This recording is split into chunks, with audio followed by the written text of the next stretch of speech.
شايف الصورة اللي قدام حضرتك دي؟ الصورة دي احنا هننفذها النهاردة وهنعرفك كل التفاصيل، وهنعرفك ازاي لو بديل الخشب جالك في حرف ابيض كده ازاي تعالج الموضوع ده ويختفي، وازاي لو في لحام مش مظبوط جه في بديل الرخام، ودي بتحصل كتير زي ما حضرتك شايف، ازاي تعالجه وتخليه نفس الصورة اللي قدام حضرتك دي وقافل ومفيش أي مشكلة. أهلا بكم، معاكم أمير أسعد من قناة ديكور ورسم. النهاردة هقول لك الطريقة وكل الأسعار. أول حاجة بناخد خط في نص الحائط اللي عندنا ده 2 متر 66. يعني لو أنا اشتغلت باللوحين هياخدوا أغلبية الجنب، فأنا ببدأ أحدد يعني 2 متر بديل الرخام، وهخلي الباقي بديل الخشب والستيل. زي ما حضرتك شايف اللحام طبعا جاي سيء جدا، بس ان شاء الله هنحل الموضوع ده بطريقة كويسة جدا. اول حاجة ببدأ اخد الطول بتاع الحائط واقطع بديل الرخام، لان بديل الرخام 1 متر 22 عرض، وده طبعا احنا مش محتاجين العرض ده كله، فاحنا هناخد يعتبر متر بس. أول حاجة بنبدأ بالقطر نعدي أكتر من مرة زي ما حضراتكم شايفين، وبعد كده بنجيب أي حاجة مرتفعة زي ما حضرتك شايف كده، ويفضل تكون زاوية زي اللي حضرتك شايفها عشان تقطع اللوح بسهولة. وبعد كده هناخد الطولي وهنطلع ال20 سنتي أو حسب الجزء اللي حضرتك هتشيله، وبنبدأ نفصله. طبعا احنا بنطلع الأجزاء دي علشان الحائط يبقى متناسق مع بعضه. بديل الرخام اللي قدام حضرتك ده المصري بس جودة ممتازة، ده في حدود 800 جنيه، فاحنا خدنا 2 ب1600 عشان لو هتحسب معايا الحاجة، وأنا هحسبها لك في الآخر وأقول لك إجمالي السعر. بعد كده حددت علب بالكهرباء وبدأت بالصاروخ أفصلها، وبفصلها أقل شوية، مش بفصلها نفس الحجم، بخليها أقل شوية. بعد ما الحائط يركب ببدأ أتحكم فيها بالصاروخ براحتي. زي ما حضراتكم شايفين بجيب السيليكون عظم التركي، ومهم يكون سيليكون عظم تركي، وببدأ أوزع 2 سيليكون عظم تركي على ظهر اللوح. فأنت كده الاتنين سيليكون عظم تركي، الواحد ب120، هو كان ب100 الفترة اللي فاتت، بس هو في وقت نزول الفيديو هو غلي شوية، فالواحد دلوقتي هتلاقيه السيليكون عظم التركي ب120. والحائط دوت خد 6 سيليكون عظم تركي، اللوحين واخدين 4، والأربعة بديل الخشب واخدين 2.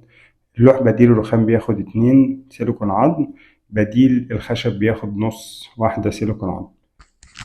ببدأ أثبت الجزء اللي احنا قطعناه زي ما حضرتك شايف كده. طبعا أنا محدد مكان الستيل ومحدد كل حاجة عشان أقدر أحكم الجنب ويجي يمين زي شمال. بثبت اللوح وببدأ أضغط عليه في كل الأجزاء. بعد كده بحل مشكلة الفاصل اللي في النص، اللي أنا بشوف الأجزاء العالية أو هي اللي منع اللوحين يقربوا من بعض، وببدأ أنعم بالصاروخ زي ما حضرتك شايف كده. وطبعا دي يعني لازم وانت بتعملها تكون فني وتكون فاهم بتعمل ايه عشان اللوح ما يوسعش في النص منك. وزي ما حضرتك شايف كده ببدأ أضم اللوح على قد ما أقدر، بحيث ان انا اقفل خالص اللحام واللحام ما يبقاش باين. طبعا اللحام مش بيختفي 100%، بس انت لو وصلت لنسبة كبيرة اللي انت ما يبانش، دي طبعا بتبقى حاجة كويسة. بعد كده ببدأ افصل الستيل، وبجيب ستيل 5 سنتي علشان اقدر اتحكم في الستيل، ممكن اخليه 3، ممكن اخليه 4. فانا يعني القطعيات بديل الرخام انا مزودها سنتي عن الحاجة اللي معايا. يعني لما تركب بقدر اجي على الستيل سنتي واقدر اتحكم في يمين وشمال، افضل ما انا اقطع الحاجة تبقى قليلة.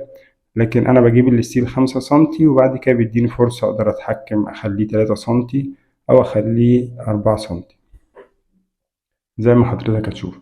الستيل ب75، الشريحة 5 سنتي، الاتنين ب150، السيليكون العظم ب750، ال6 سيليكون عظم.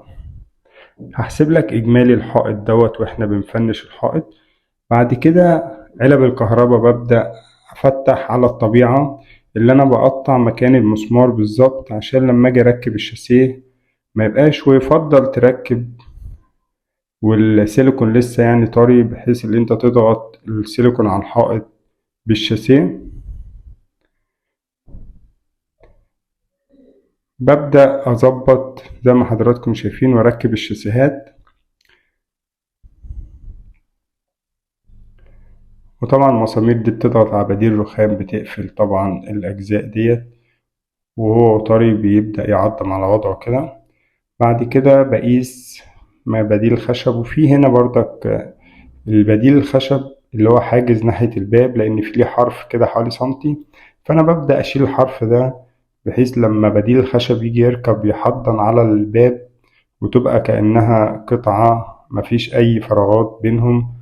ودي أفضل طريقة، اللي أنت تشيل الحرف ده بالقطر زي ما حضرتك شايف كده.